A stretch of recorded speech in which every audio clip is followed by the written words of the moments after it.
3, 2, 1. Hi, my name is Zenon, and today I'm filming for my EE4455 embedded system project. Filming this now is my friend Ming, who will be assisting me. Oi! Hello. Oi!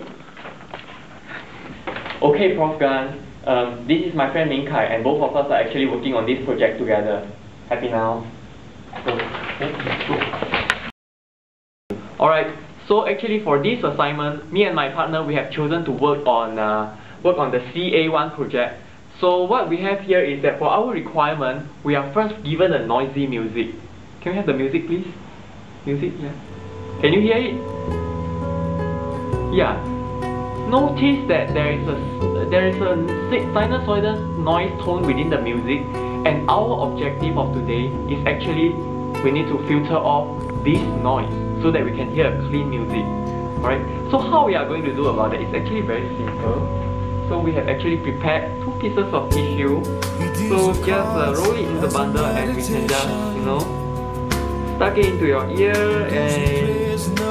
Yep, I can't hear any noise now. Hey Zenon. In fact, I can't hear anything. That's not gonna work. That's not gonna work. What? Use the MI Medic. What? Can you hear me? I can't hear you. What? What? We need to use. Oh, okay. Yeah. So actually that won't work. What we have to do here is actually we need to use our NI MIDAC to perform the noise filtering.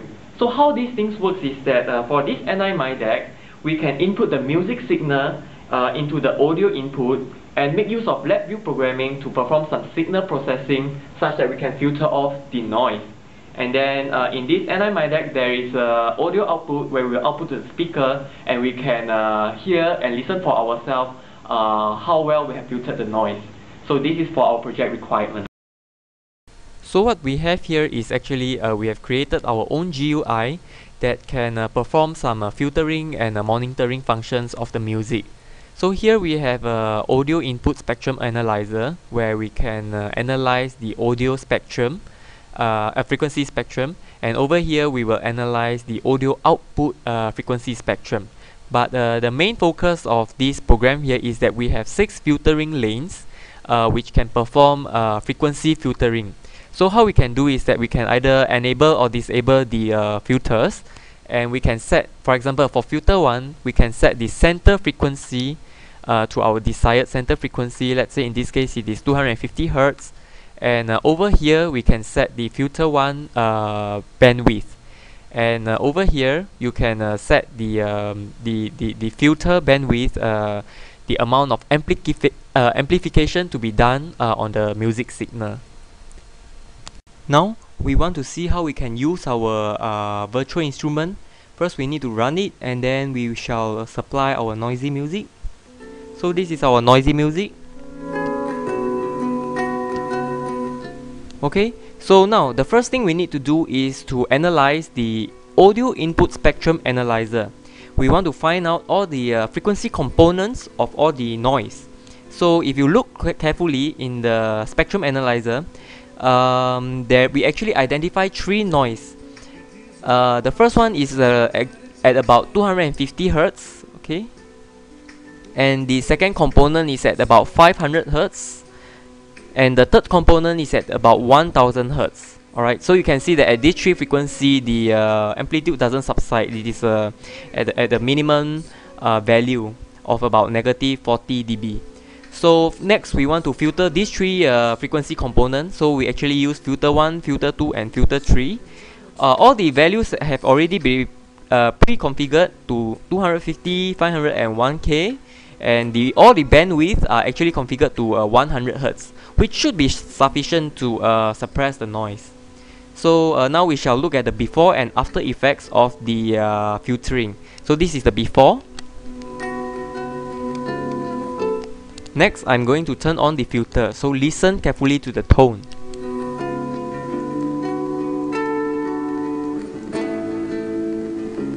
One more time.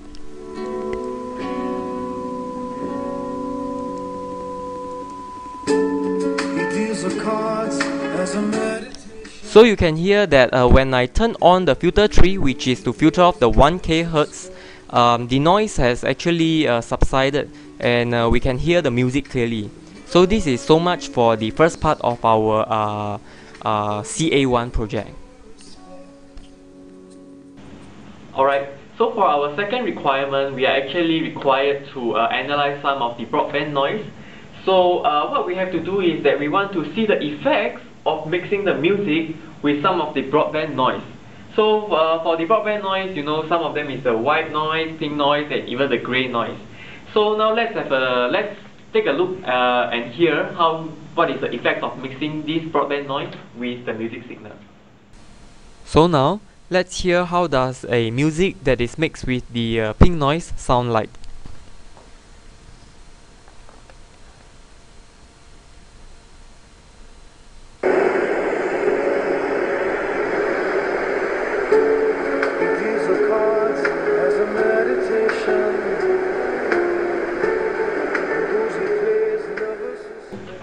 Okay, so now what we want to do is we want to try and filter the noise.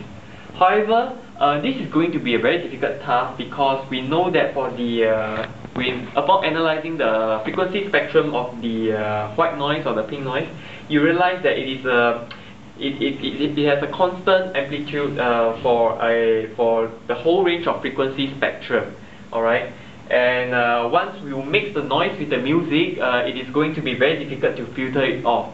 So one approach we have is that we realize for the music signal, majority of the tones actually lies within the bass band and the mid-tone, which is from 0 to 400 Hz and between 400 to about 1.4 kHz.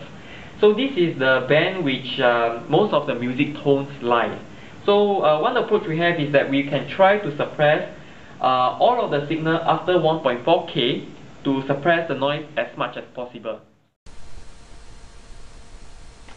So for the music that is being mixed with the pink noise, we will try to reduce the noise by reducing the amplitude of the frequency spectrum, which is in the tremble region and the mid-tone region. So this is how it is going to sound like.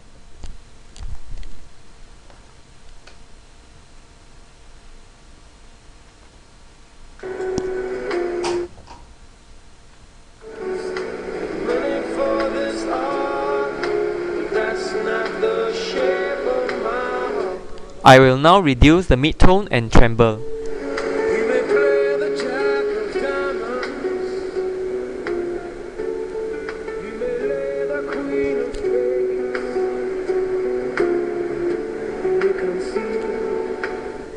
Notice that the noise is being suppressed to a small extent, but the noise can still be heard. But this is the best we could do.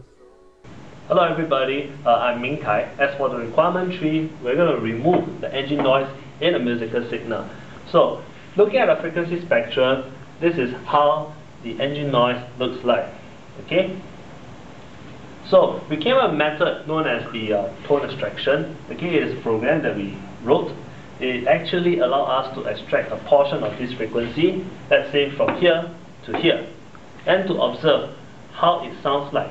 So, upon accurately determining where the noise is, we will be able to filter away the noise, then that will leave us with a musical signal with an attenuated noise. So next we're going to observe how the noise sounds like. 60 miles an hour. So this is a tone extraction program. Okay, this is the center frequency of the extracted tone as well as the bandwidth of the extracted tone. Now we're going to turn on this function and listen how the extracted tone sounds at different frequencies.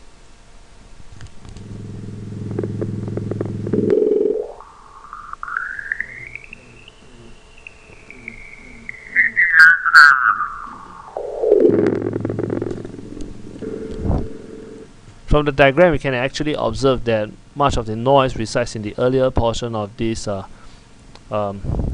noise. So now let's listen to this music mixed with the noise.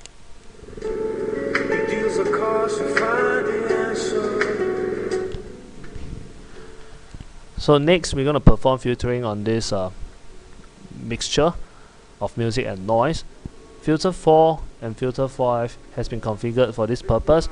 Filter 4 has been set with a center frequency of 200 Hz with a bandwidth of 500 and an amplification scale of 0. While filter 5 has a center frequency being set at 500 with a bandwidth of 1000 and an amplification scale of 0.3. The reason for setting this at 0.3 is because we did not want to distort the music too much, as a large portion of the music resides in this area. Let's look at the before and after effects.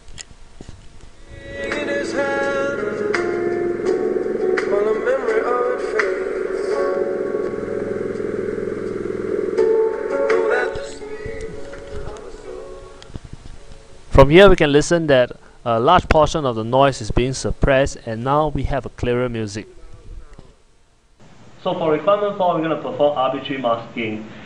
In task number 1, we have already located the noise at these specific frequencies, 250, 500, and 1000.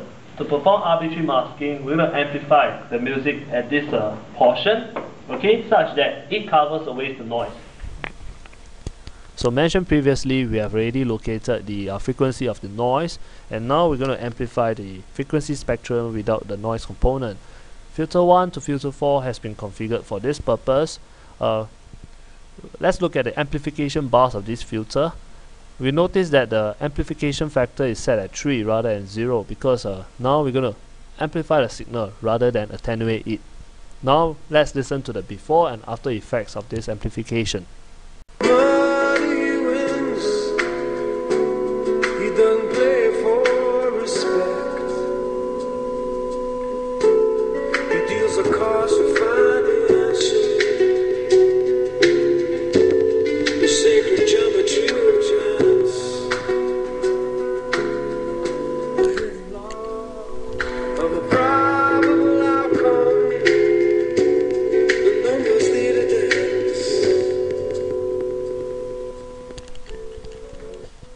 So from this we can actually conclude that arbitrary masking is another method to improve the signal quality.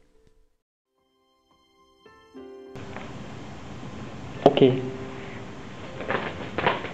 3, 2, 1.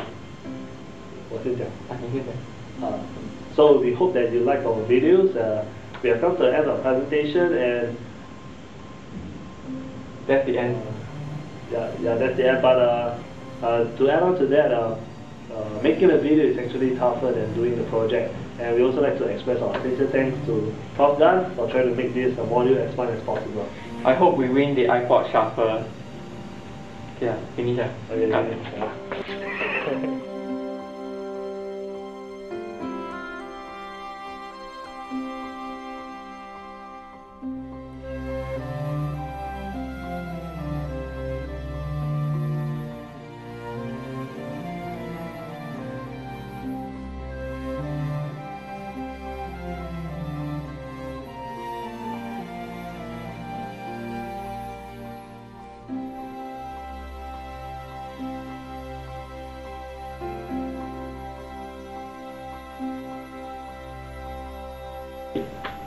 In 3, 2, 1. Hi. For requirement number 3, we will 很难讲啊。 okay, 让我想一下啊。Okay, So for we requirement actually number come 3, to the end of our CA1 project, and it was 很怪哎，好像在颁奖仪式这样。可以再举手分享一下。